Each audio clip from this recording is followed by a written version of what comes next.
tulus untuk mencintai. Ini kan bukan hal yang mudah ketika memang kita sudah terluka hatinya. Ini bisa terjadi pada suami dan juga bisa terjadi pada istri sebetulnya ketika bicara ini. Jadi belajar mencintai kepada orang yang sudah pernah mengkhianati. Ini bukan hal yang mudah untuk dilakukan.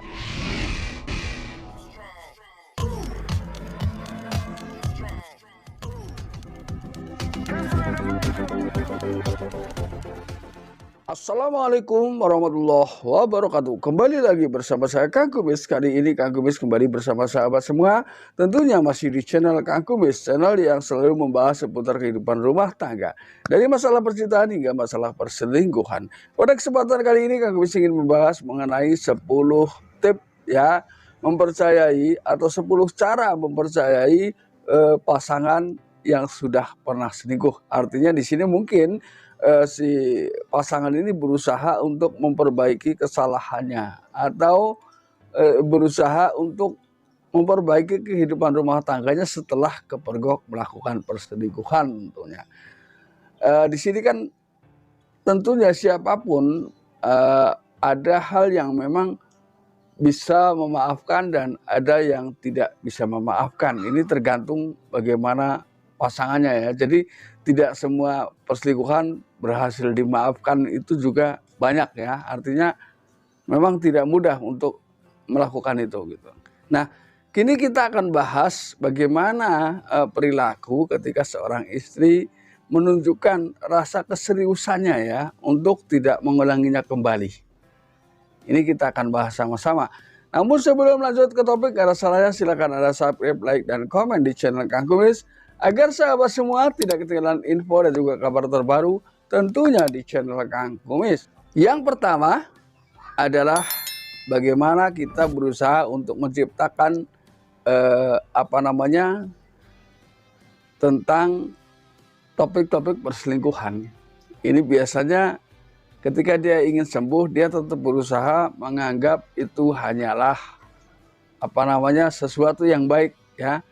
Justru itu dianggap sesuatu yang baik untuk memperbaiki diri masing-masing. Artinya biasanya ketika seseorang yang sedang atau akan tetap menjalani perselingkuhan, ketika diajak berbicara tentang topik perselingkuhan, justru dia menjauh dan emosi.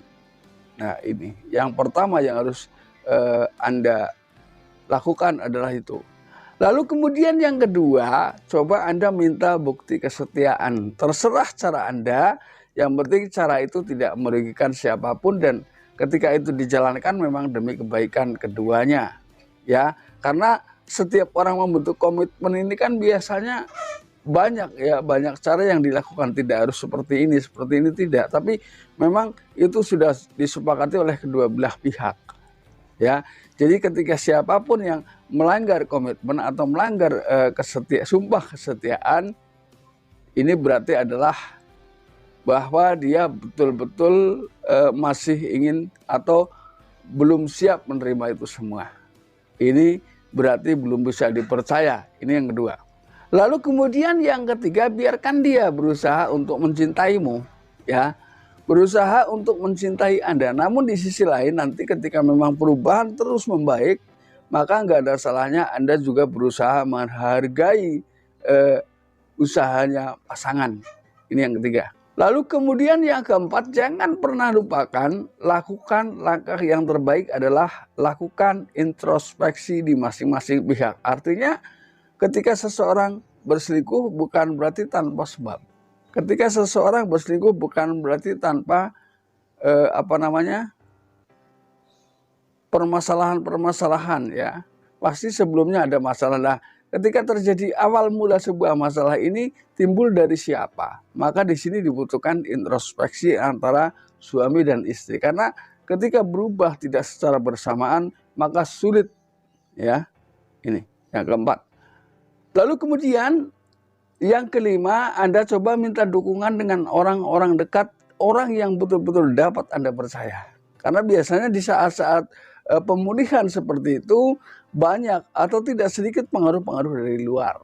Ya, ngapain diterusin? Toh kamu udah dengan sendiri melihat atau sudah mengetahui bahwa dia pernah berselingkuh sama si dia. Ngapain diterusin? Nah, ini untuk membentengi hal-hal seperti ini, maka Anda butuh seorang teman yang memang betul-betul bisa mendorong Anda ke arah kebaikan. Tapi itu kembali lagi kepada niat dan keyakinan Anda sebetulnya. Karena ketika bicara itu tidak ada seorang pun yang bisa dipaksakan untuk mencintai ketika sudah tidak cinta. Ini perlu dipahami juga ya.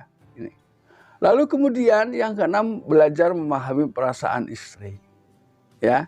Di sini ketika kita belajar memahami perasaan orang lain di sini adalah maksudnya istri, ya.